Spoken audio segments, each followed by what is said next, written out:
Welcome back.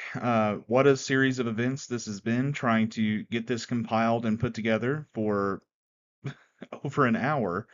I've been trying to get the recording going and started on my desktop just for me to do literally everything that I applicably could to get my microphone to pick up on my desktop. So I just grabbed my laptop, that way I can still turn this in on time. As you can see on the screen, we are talking about Leif Erikson and sort of his discovery about Vinland. We'll be delving a bit further into that in the paper regarding Leif Erikson. Let's see here. So, Leif Erikson is, of course, kind of attributed as the true discoverer of North America. The history scholars all throughout time have sort of sided with Christopher Columbus being the discoverer of North America per se, but that talk is a bit bastardized. It's a little old school, and I think more people are starting to recognize Leif Erikson as really the discoverer of North America. But we need to step away from sort of this Columbus-centric idea of him discovering the Americas, and really attribute it to the Vikings and sort of rewrite the narrative into who discovered America, rewrite the narrative into the type of people that the Vikings were. And that's kind of the real methodology that I'm using here when writing this paper. All right. So I really want to challenge this Columbus narrative. Obviously, as I just mentioned, there's a bit of a historical misconception with Columbus being attributed to discovering the Americas. You've got Columbus Day, you have all of these statues and memorials to Columbus, but a guy that you don't often hear people talk about is Leif Erikson, even though it's Leif Erikson who is actually attributed with finding, well, North America in Newfoundland, a place he is going to nickname Vinland, and we'll figure out why he calls it Vinland shortly. But really kind of highlighting the source of Viking achievement. The Vikings are oftentimes portrayed as these barbaric peoples with no real set of goals other than to pillage and destroy villages and take their women and so on and so forth. So this is an opportunity to kind of rewrite that narrative again and attribute the Vikings to doing something, well, fascinating.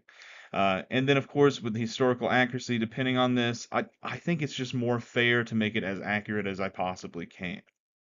But we'll continue on here. So if we look at the table of contents, if we are talking about obviously my paper, we're talking about this presentation as well. The first thing that we're going to delve into is who is Leif Erikson. We have to understand who Leif Erikson is. Why is he called Erikson? What does Leif mean? Probably not what Leif means, but that's all fun and games. His expedition and the voyage actually to Vinland, or it's located in Newfoundland, both very Viking sounding, I suppose. What was Vinland like for the people, for the settlement? Is there any real historical evidence that some settlements of Leif Erikson's have been found? And then, of course, kind of his legacy, his recognition. How is Leif Erikson remembered today? So that's going to be the four big points and sort of I wouldn't say chapters necessarily, but the four main talking points of the paper in and of itself. Now, the first thing I did want to kind of check out here in understanding who Leif Erikson is looking a little bit at the Erikson family tree. That is a super fake flag I've got there for Vinland, but I thought it looked cool. It's kind of a combination of all the Scandinavian flags. And you can see there, Leif Erikson is a direct descendant of Eric the Red, hence Erikson. And that's how the Vikings typically did their names. So they would be the son of so and so. So I have a very good Danish friend whose name is Martin Dan Jorgensen, and well, Jorgensen comes from being the son of Jorgen. So, funnily enough.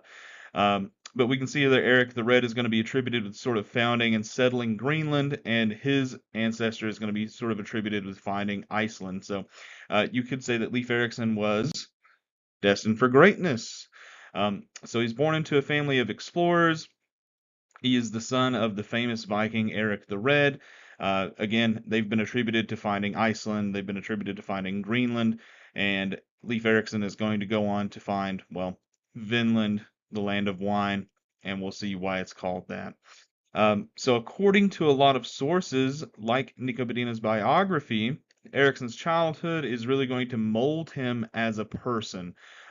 Being under the tutelage of Eric the Red, uh, going from place to place with the Viking ships, experiencing the North Atlantic, understanding how to set sail, understanding the skills needed to sort of lead those expeditions, and then, of course, just rallying people around him that are going to join him on these expeditions.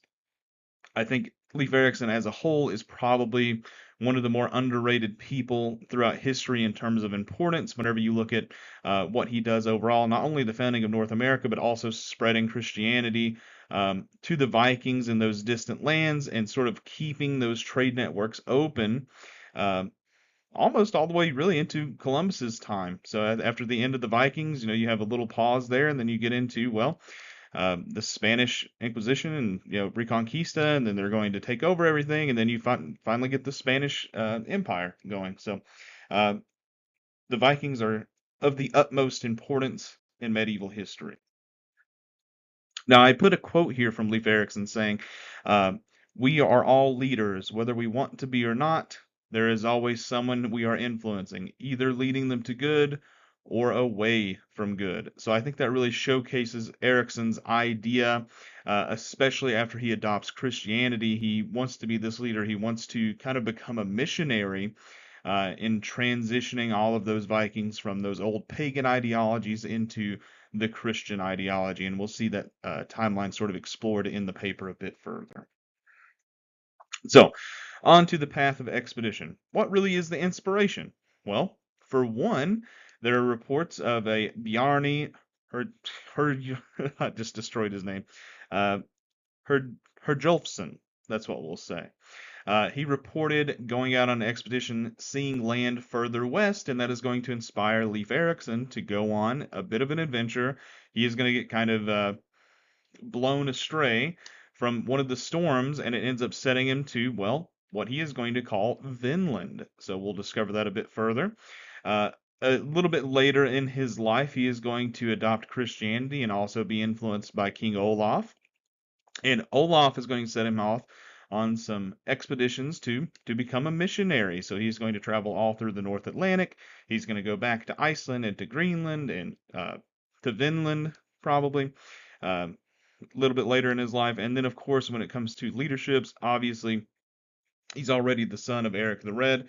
And as he is growing up, he is sort of setting himself up for these leadership roles because of his background, because of who his father is, because he has already been on these big expeditions. He has already handled many of these men and talked to them. And that is going to be sort of the rallying cry, getting him to all go on these expeditions with him.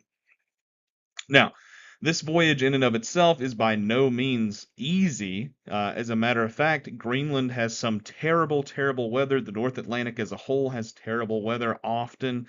Um, and the Viking ships, while they were very advanced and heavily fortified at the time and built very well, they're not always going to make it through the treacherous seas.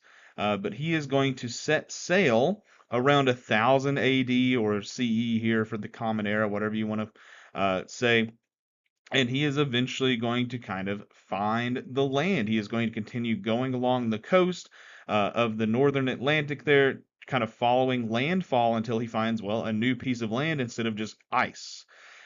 He doesn't have modern technology, but they do know how to look at the ocean currents. They know how to read the wind patterns. They can use the sun and the stars and continue traveling out west. But of course, in the North Atlantic, it's still sinking modern ships. I mean, if we go back 113 years ago with the Titanic, the unsinkable, a iceberg sinks that completely, right? These Viking ships are made out of wood. So how are they able to stay afloat? It is through very careful navigation. All right. This map here depicts some of the perceived expeditions that these Vikings sort of went on here. And you can see this is all the North Atlantic. You've got places like Iceland right here. You've got Greenland. You've got Markland and Vinland. And you can see sort of the route that Leif Erikson is taking and where he lands on Vinland. And then he sort of goes back. Now, I don't think Vinland is going to be a long-held established settlement by any means, but Leif Erikson is going to sort of set into motion setting there. Uh, so where exactly is Vinland? As you saw on the map right there, it's sort of that island of Newfoundland. And right here is just a little sign sort of welcoming people into Vinland, or what is supposed to be Vinland, even though it is sort of debated amongst scholars if that's actually the site that he landed on. Um, but hey, it makes for great tourist bucks, right? So that's sort of the idea. And then, of course, finally getting to it. Why is it called Vinland? Well, it is the land of wine. Whenever Leif Erikson arrives there, there are grapevines all over the place. And, well, what do you use to make wine? Grapes. So, hence, that's where the name comes from. Compared to Greenland, I mean, this would have been a very lush, beautiful place, tons of timber, tons of wood, tons of materials and resources that the Vikings very easily could utilize back in Greenland. And that's going to sort of set off on some future expeditions, probably to America, and the development of some of these sites, as we see on the screen here. I'm not even going to bother butchering the name, but the Lons Almedo, and that is where Norse settlements are going to be located. So we found a whole bunch of Norse artifacts there, Viking artifacts. So they absolutely had some sort of presence in the Americas. Now, when it comes to establishing these settlements, oftentimes the Vikings would put temporary settlements into play, living quarters, workshops, facilities for repairing their ships. For those that are on those expeditions, they don't want to stay in one place too long because that could harm them in the long run. But very obviously, if you are gathering supplies or if you are raiding or pillaging, you don't need to be there for too long. But many of the structures that we find in North America that have some Viking ancestry or some Viking heritage to it are from around the year 1000 CE, and that is basically when Leif Erikson is going to land and find Vinland as well. There are some reports of the Vikings interacting with the natives, maybe setting up some sort of trading ports. Not necessarily ports, but some sort of trading relations. There is obviously going to be some sort of conflict, especially when it comes to the reduction of resources and the need for resources that the Vikings are going to experience. Um, but the Europeans are also going to do that, 600 years later. So it's really no different. And then, of course, if we look at documentation of us talking about Leif Erikson, we're going to find most of his information talking about from the Vinland sagas, the saga of the Greenlanders, the saga of Eric the Red. Now, these are written a couple hundred years after Leif Erikson's death, but this is where we are going to find most of the information that we know about Leif Erikson. Uh, oh, light went off. My bad. But this is where we're going to find most of the information about Leif Erikson in these two sagas. Now, these sagas probably have some sort of Christian element involved into them, hence Leif Erikson being sort of the guide and being the missionary eventually, and so on and so forth. But they also point out different Viking explorers as well. Um, there's going to be some differences in interpretations of languages, so you can't take everything verbatim or at face value when it comes to the sagas, but you can use that to guide sort of your perception of Leif Erikson and also those expeditions to the Americas. Now, whenever we get into Leif Erikson's legacy, obviously his name is becoming more recognized today, especially with these large movements of people sort of going away from Columbus and going away from what was well set in stone for a very long time, and they're starting to attribute more things to Leif Erikson. We have the establishment of Leif Erikson Day. We have memorials and monuments set up to Leif Erikson. One of the bigger ones is located in Boston, Massachusetts, with a statue of Leif Erikson sort of looking out towards the sea. And if I recall correctly, in 1964, we are going to have America create and adopt Leif Erikson Day, sort of attributing him with his accomplishments. And it's sort of a big sense of pride for those Scandinavian Americans, those families that had moved from Sweden or Norway or Denmark. It's a way for them to kind of connect and have a day of recognition as well. Um, Now, as I mentioned earlier in the presentation, we have to rewrite this historical narrative. As I just mentioned, we are starting to go away from Columbus and getting rid of sort of this Columbo-centric idea and so on and so forth. But we want to be more accurate. We want to challenge the stereotypes that we've seen of Vikings throughout history. They're always these barbaric people. They're savages. They have no religion. They sacrifice and so on and so forth. And that's just asinine. to say the least. The Vikings were very successful sailors. They set up trading ports. I mean, the city of Dublin, visiting York, all of these places.